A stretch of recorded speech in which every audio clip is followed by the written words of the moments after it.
ഞാൻ ഇവിടെ വന്ന കാലത്ത് പരിചയപ്പെട്ട ആദ്യത്തെ ആൾക്കാരിലൊന്ന് ഇവിടുത്തെ കുഞ്ഞുമോനായിരുന്നു. കുഞ്ഞുമോനെ പരിചയപ്പെടുത്തുന്നത് മരിച്ചുപോയ ചാക്കോ അച്ഛനാണ് എന്നെ പരിചയപ്പെടുത്തുന്നത്. അദ്ദേഹം കൂടെ കൂടെ പേഷ്യൻസിനെ ആശുപത്രി കൊണ്ടുവരും, വളരെ പാവപ്പെട്ട പേഷ്യൻസ്, ആരുമില്ലാത്ത കുറേ പേഷ്യൻസിന്. ഒരു ദിവസം അദ്ദേഹം അവിടെ ഒരു പേഷ്യൻറ്റിനെ കൊണ്ട് വന്നപ്പോൾ ഒരു സ്ത്രീ അതിൻ്റെ ഭർത്താവിനെയും കൊണ്ട് അവിടെ വന്നിരിക്കുകയാണ്. കരച്ചിലാണ്, ബഹളമാണ്. ഞാൻ പറഞ്ഞു എന്താ കാര്യമെന്ന് എനിക്കും മനസ്സിലാകുന്നില്ല. നേരെ അവരെൻ്റെ മുറിയിലോട്ട് തന്നെ ഓടിക്കയറി.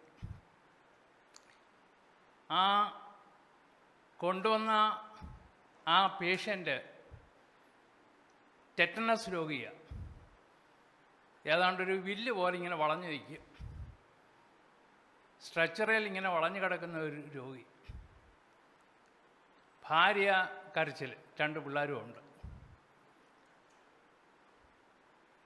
എനിക്ക് ടെറ്റനസ് ട്രീറ്റ് ചെയ്തുള്ള പരിചയമൊന്നുമില്ല. ഞാൻ അവരോട് ചോദിച്ചു, നിങ്ങളെന്താ ഇവിടെ കൊണ്ടുവന്നത്? നിങ്ങൾക്ക് ഗവൺമെൻറ് ആശുപത്രി പോകരുതോ? ഗവൺമെൻറ് ആശുപത്രി പോയി, അടൂർ ഗവൺമെൻറ് ആശുപത്രി ചെന്നാൽ അവർ പറഞ്ഞു ഞങ്ങൾ ചികിത്സിക്കത്തില്ല, മെഡിക്കൽ കോളേജിൽ കൊണ്ടുപോകും. മെഡിക്കൽ കോളേജിൽ കൊണ്ടുപോകാൻ എനിക്ക് പൈസ ഇല്ല, ഒന്നുമില്ല. അതുകൊണ്ട് ഞങ്ങൾ നേരെ ഇങ്ങോട്ടേക്ക് വന്നു. ഈ കരച്ചിലും ബഹളവും എല്ലാം കുഞ്ഞുവാൻ വെളിയിൽ ഇരുന്നുകൊണ്ട് കേൾക്കുന്നുണ്ട്. ഞാൻ എന്തോ ചെയ്യേണ്ടതെന്ന് എനിക്ക് പറഞ്ഞുകൂടാ. കുറച്ച് കഴിഞ്ഞ് എന്നെ കുഞ്ഞുവാൻ കയറി വന്നു, എന്താ ഡോക്ടറെ ചെയ്യാൻ പോകുന്നത്? ഞാൻ പറഞ്ഞു എനിക്ക് എന്താ ചെയ്യണമെന്ന് എനിക്ക് വലിയ വിവരമില്ല. കാര്യം ഞാൻ ഇങ്ങനെയുള്ള കേസുകൾ മെഡിക്കൽ കോളേജിൽ വെച്ച് കണ്ടിട്ടുണ്ട്, ട്രീറ്റ് ചെയ്തിട്ടുണ്ട്. ഞാൻ അതിനുശേഷം കണ്ടിട്ടുമില്ല, കേട്ടിട്ടുമില്ല. അന്ന് ഞാൻ MBBS മാത്രമേ ഉള്ളൂ. അദ്ദേഹം പറഞ്ഞു ഡോക്ടറെ ചികിത്സിക്കണം. ഞാൻ പറഞ്ഞു ചികിത്സിക്കാം, പക്ഷേ നമുക്ക് ശ്വാസം തടസ്സം വന്നു കഴിഞ്ഞാൽ ഒരു വെൻറ്റിലേറ്റർ വേണം. അത് വെൻറ്റിലേറ്റർ നമുക്കില്ലല്ലോ.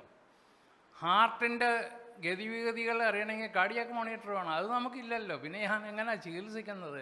മരണം സംഭവിക്കുക ഏത് സമയത്തും. അദ്ദേഹം പറഞ്ഞു ഞാൻ ധൈര്യമായിട്ട് ചികിത്സിക്കും. അവിടെ ഉള്ള മരുന്നും വെച്ചുകൊണ്ട് ഞാൻ ചികിത്സിച്ചു. അപ്പോൾ ഈ സ്ത്രീയുടെ കരച്ചിൽ മൊത്തം പൈസയില്ല, സാമ്പത്തികമായിട്ട് വളരെ പാവപ്പെട്ട ഒരു കുടുംബത്തിൽ നിന്ന് വന്നതാണ്. എങ്ങനെ ആയാലും രക്ഷപ്പെടട്ടെന്ന് കരുതി. പക്ഷേ കുഞ്ഞുമോൻ എൻ്റെ അടുത്ത് വന്ന് പറഞ്ഞു ചികിത്സിച്ചു, സുഖമാകും. പൈസയുടെ കാര്യം പ്രശ്നമല്ല, ദൈവം തരും. ആദ്യത്തെ 3 ദിവസം എനിക്കറിഞ്ഞൂടെ അദ്ദേഹം രക്ഷപ്പെടുമോ മരിക്കുമോ എന്തോ ആവുമോ. ഏതായാലും മരുന്ന് കൊടുത്തു. 3 ദിവസം കഴിഞ്ഞാൽ ആൾ രക്ഷപ്പെട്ടു. ഞാൻ ഡിസ്ചാർജ് ചെയ്യുന്നതിന് മുമ്പ് എൻ്റെ അടുത്ത് വന്ന് പറഞ്ഞു അയാളുടെ ബില്ലെല്ലാം ഒന്ന് കൂട്ടി എനിക്ക് തരാമോ? ഞാൻ പറഞ്ഞു തരാം. അദ്ദേഹം പേ ചെയ്തു. ഡിസ്ചാർജ് ചെയ്യുന്ന ദിവസം രാവിലെ എൻ്റെ അടുത്ത് വന്ന് പറഞ്ഞു എത്ര ദിവസം മരുന്ന് കൊടുത്തു വിടും? ഞാൻ പറഞ്ഞു ഒരു 10 ദിവസം മരുന്നെങ്കിലും കഴിക്കണം. ഞാൻ പൈസയും കൊണ്ടാവുന്നത്, അതുകൂടെ ഞാൻ കൊടുത്തേക്കും. ഞാൻ പറഞ്ഞു നല്ലത്. അതിനുശേഷം പിന്നെ ഞാൻ ഒരിക്കൽ കണ്ടപ്പോൾ ഞാൻ കുഞ്ഞുമോനോട് ചോദിച്ചു, കുഞ്ഞുമോനെ ഈ പേഷ്യൻറ്റിനെ അറിയാമായിരുന്നോ നേരത്തെ? പുള്ളി പറഞ്ഞു എനിക്കറിഞ്ഞുകൂടാ, ഞാൻ ആദ്യമായിട്ട് കാണുക.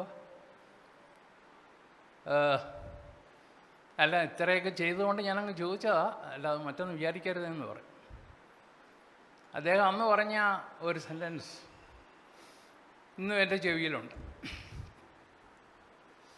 അദ്ദേഹം പറഞ്ഞത് ക്രിസ്തു വരും, നമ്മൾ ക്രിസ്ത്യാനികളെ വിശ്വസിക്കുന്നു.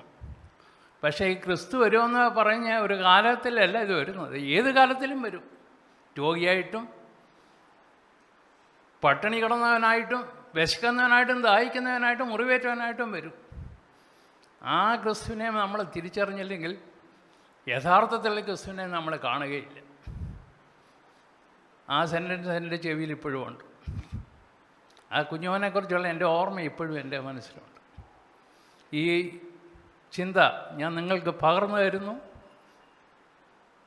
എന്നെ വിളിച്ചു വരുത്തി ഇത് തന്നതിന് എല്ലാവരോടുള്ള നന്ദിയും ഞാൻ പുറപ്പെടുന്നു. Thank you very much.